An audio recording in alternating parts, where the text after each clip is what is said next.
As part of its campaign to show a more open side, the Chinese government has set aside 3 areas in Beijing for public protests during the Olympics.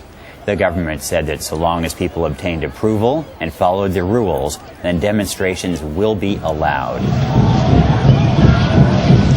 I decided to test the limits of free expression in China today. I decided to apply to hold a protest.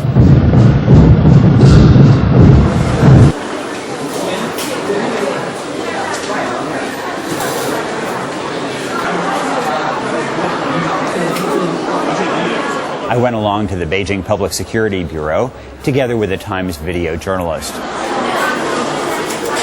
After some discussion with some officials there, they led us deep into the heart of the public security building. We come to a branch of the Beijing Public Security Bureau to apply for a permit to hold a demonstration here in Beijing. They took our IDs, they interviewed us about our purpose, and then they kind of disappeared and left us in this anteroom.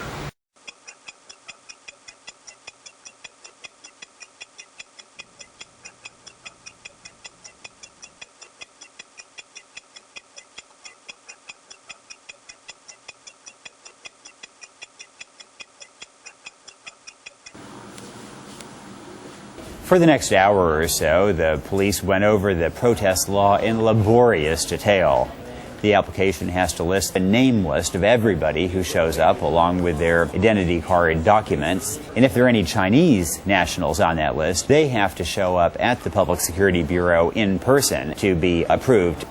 The protest zones have been almost completely empty during the Olympics. I can't find any evidence that any single protest has actually been allowed. The Beijing Public Security Bureau had this incredible infrastructure. What it didn't actually have was a real system to actually tolerate protests. One can argue that this is a completely meaningless exercise, but I do think that in a Chinese context, it is a measure of progress. The Olympics have become a window into modern China and a litmus test of human rights and political protest and political freedom in China today. The kind of news that gets the attention from China tends to be the arrest of dissidents or the crackdowns on Tibetans, and those are real and should be condemned. But there's also a larger truth that we shouldn't lose sight of. If you compare China today to China a half dozen years ago, the great majority of people have far more personal space than they ever did before. Ordinary people don't need to get permission to move to a different city, to find a new job, to marry. China does have a lot of freedom to let people live their lives the way they want to. This isn't that the government has expanded freedom intentionally. It's really more that people have grabbed that freedom and the society has changed. The middle class has grown so that freedom has accrued without it actually being granted.